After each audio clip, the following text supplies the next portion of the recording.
Good Guy Badges here with, as promised, the first pay-per-view for the Wrestling Feuds. I have a special guest we'll be interviewing today during the gameplay. I have here with me the underground, I would say, fairgrounds wrestling legend, Chimpanze Typhoon.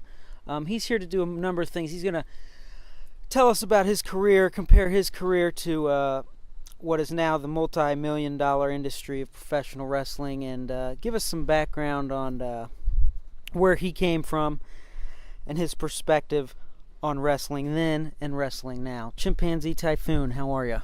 I'm doing great, Badges. It's a pleasure to be here. Whenever I get a time away from the local carnival, I love to come and help you out any way I can. Yeah, we're gonna be making this a regular event. Every pay-per-view, Chimpanze Typhoon will be here with us to just give that X factor to this show. Talk to us a little bit about what you're missing here, being at the interview today. Well, for one thing, there's no barbed wire anywhere around here. You don't seem to have a garage full of tools or anything like that. I could bludgeon someone with in case the opportunity arose. Other than that, I always like having a manager. It's just my personal preference, and maybe some broad standing on the side of the ring too.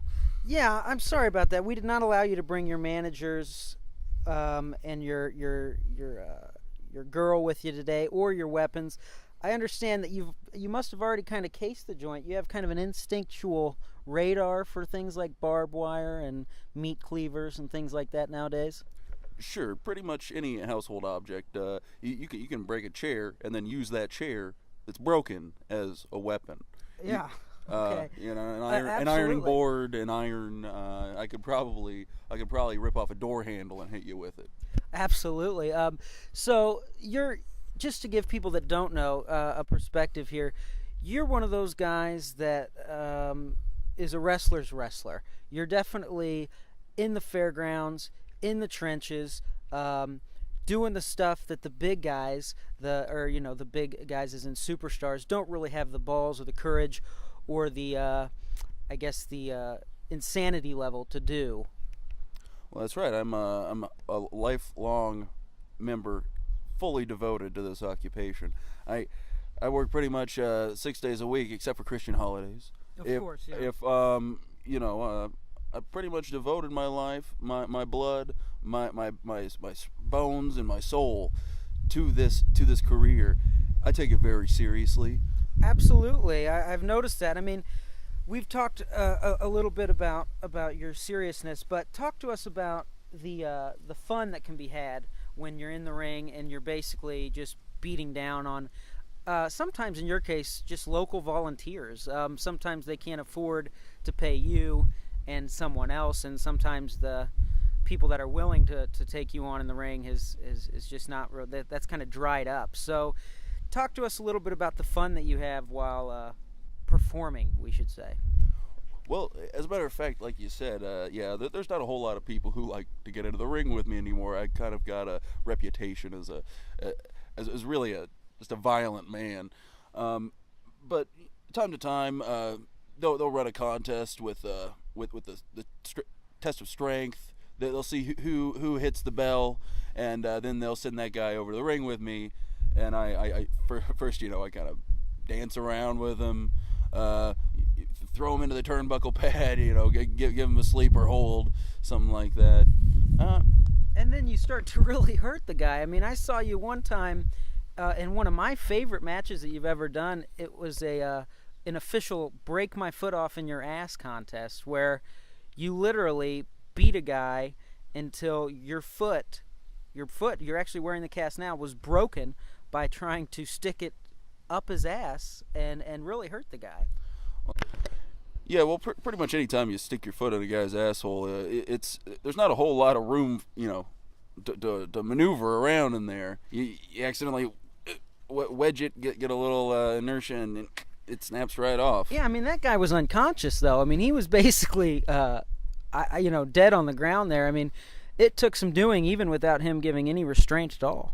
Yeah, well, I personally invented that match, so I really kind of had a bit of an advantage. I know precisely how to knock a man unconscious so that he is willing and accepting of that sort of thing. Absolutely. I mean, I would say that is your signature match type. You're also good at, for lack of better words, maybe there's a word for it, the cattle prod match, where there's a cattle prod most of the time provided to you by your manager, and you simply get to use it on the opponent until they pass out or they go limp, and then you pin them. How did you invent that, and how do you get people to actually sign a waiver that allows you to do such things like that?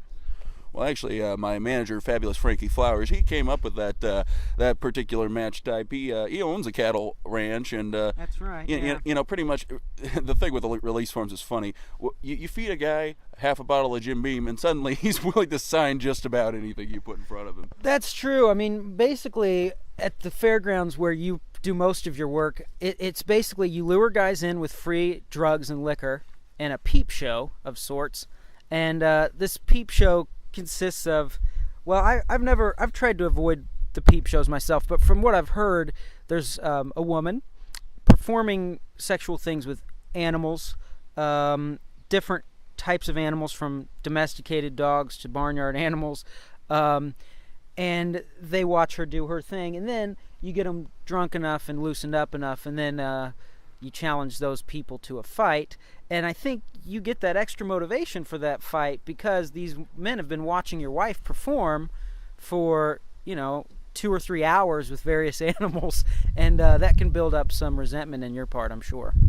Yeah, well, there's nothing that makes me angrier than watching a bunch of horny guys lust after my sweetheart.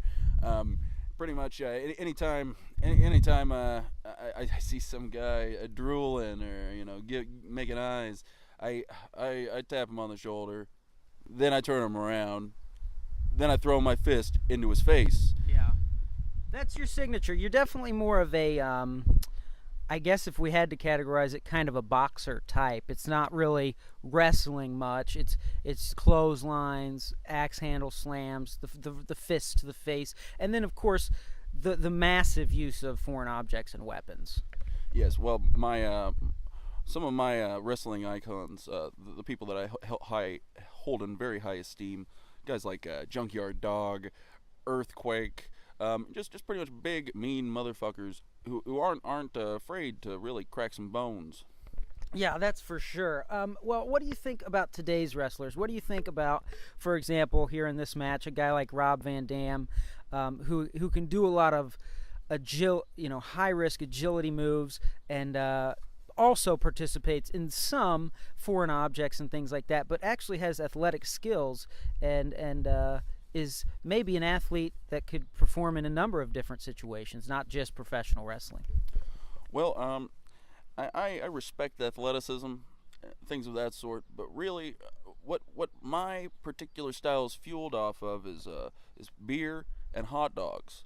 I drink beer and I eat hot dogs. Mm-hmm. Really, athleticism doesn't even come into the picture. Mm-hmm. Guy tries to push me, and I just don't move. Yeah, that's exactly right. Let's talk about your signature move. My favorite signature move of yours is when you're a rather large man, like you mentioned, and you just smother a guy out by sitting on his face, and until he basically goes into a comatose state. That's probably, I guess, categorized as a submission. Where did you come up with that move? Well, the suffocator, that's what I call it. It's a pretty standard move. Really, one time I had a little too much to drink before the match, and I accidentally fell on the man's face. Nice. It worked out so well, though. I've really perfected it. Lots of sitting, standing, mm-hmm. maybe just fall. Yeah. Lots of different things could happen. I would say that it sums up your style in a number of ways artistically. It requires very little effort on your part, which is always a big bonus for you. It humiliates the other guy in kind of a obviously in a degrading way, a bit maybe even of a sexual degradation going on there. And then while you're doing those, while you're just sitting on the man's face waiting for him to go limp, you can drink the beer and pop some pills and kind of recharge your motor. Yeah. Freddie will throw me a 6-pack. I'll have 3 of those. I don't really care about pinning. Pinning doesn't really matter to me. I can pretty much do that any time. So it's a lot of just breaking the man down. Breaking his spirit. Absolutely. And that's happened before. Oh, it looks like Freddie's here now. Freddie? Typhoon baby. We got a jet. We got to get down to Sussex County Fairgrounds for check-in. They're doing check-in down there in about 2 hours. We got to stop by downtown, get that something, maybe pick up a little broads, and we got to get out there, man. You got to cut this, all right? Well, it sounds like our interview is over. It's been great. We'll see you next pay-per-view, right? You're under contract. This is something that you got to do for us. But yeah, I mean, go by all means. Go get your pills and your broads and your weapons charged, and have a good one tonight, guys. Well, thanks a lot, Badges. It's a pleasure. I look forward to seeing you back here at the next pay-per-view. Nice seeing you, Freddie. You're a scumbag. Take it easy.